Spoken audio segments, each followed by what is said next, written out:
le décalage, Hugo Desca. Ça passe. Il restait sur un échec, Hugo Desca.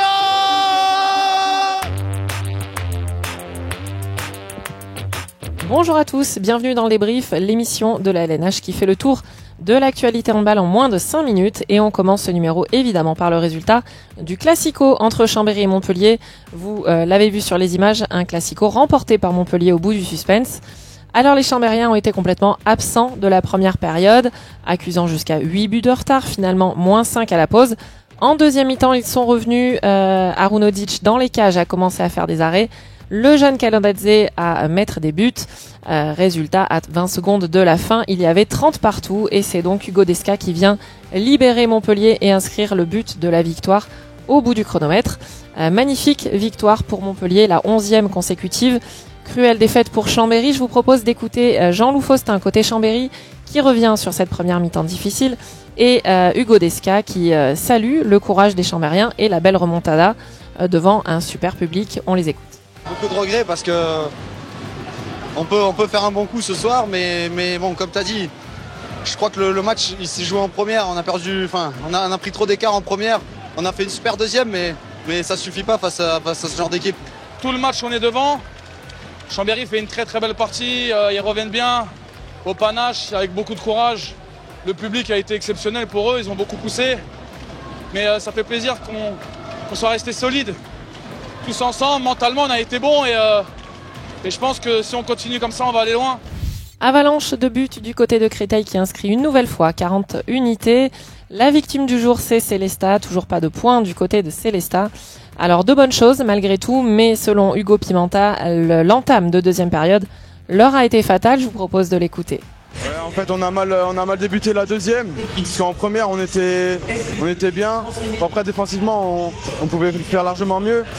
On était quand même en place et on a mal repris la deuxième, ce qui nous met un peu dans le mal. En haut du classement, ça passe également pour Nantes et pour Paris qui font respectivement tomber Nîmes et Aix-en-Provence, pas n'importe qui donc. Il y avait pourtant pour les deux vainqueurs du jour des blessés, des absents. Mais le collectif et le physique ont permis de faire la différence, notamment en seconde période. Je vous propose d'écouter les deux capitaines battus du jour, Julien Rebichon côté Nîmois et Nicolas Clerc côté Aix, qui ne peuvent que constater les dégâts. Pas une vague, nous on marque pas, eux marquent, l'écart il monte à 6 ou 7 buts il me semble. Après voilà, on a essayé de se regrouper, d'être tous ensemble, de jouer avec le cœur et de revenir dans la partie. Malheureusement, voilà, Nantes a été très bon ce soir et nous a manqué pas mal de choses pour réussir à battre cette équipe. C'est du hand, c'est un sport de contact. Et quand en face, ils font tous 15-20 cm de plus et 15-20 kg de plus, ils ont moins besoin des jambes, on va dire, pour gagner les duels. C'est ça, le haut niveau aussi, hein, c'est le physique. Et voilà, je pense qu'on a perdu là-dessus ce soir. Au classement, donc, regardez, l'écart se creuse entre les trois leaders, Paris, Nantes et Montpellier, et Cesson qui se retrouve donc 4e à 4 points derrière. Du côté de la Pro League, il s'est passé plein de choses, à commencer par la victoire de prestige de Sarrebourg qui fait tomber Ponto avec la manière s'il vous plaît, score final 36-30. Alors il y avait des blessés du côté de Ponto, mais Sarrebourg a fait un match complet en attaque comme en défense. Ce qui permet donc à Sarrebourg de stopper l'invincibilité de Ponto et de faire une belle opération au classement. Dans les autres résultats, regardez, victoire également remarquable des deux promus, Frontignan qui fait tomber Saran d'un petit but et Bordeaux qui s'impose à Dijon. Ça se resserre donc en haut du classement entre Ponto et Tremblay premiers qui ne sont qu'à 3 points devant Sarrebourg 7e. Et en bas de tableau, statu quo entre Valence et Villeurbanne après leur match nul du week-end qui n'arrange a priori personne. Et Strasbourg, toujours pas de points, ferme la marche.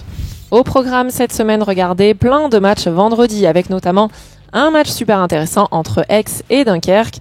Vous aurez le choix samedi avec 2 matchs diffusés sur beIN Sport, Nantes-Istres à 18h et Montpellier-Limoges à 20h. Vous aurez même un match décalé mardi entre Cesson et Créteil, match à suivre sur Handball TV évidemment. En Pro League, regardez le programme, 2 matchs seront diffusés sur Handball TV et ce sont 2 derbys, vendredi soir à 20h30 entre Tremblay et Massy et dimanche à 15h15 entre Besançon et Dijon. Voilà, c'est tout pour aujourd'hui. Je vous souhaite une très belle semaine et je vous retrouve la semaine prochaine. Salut!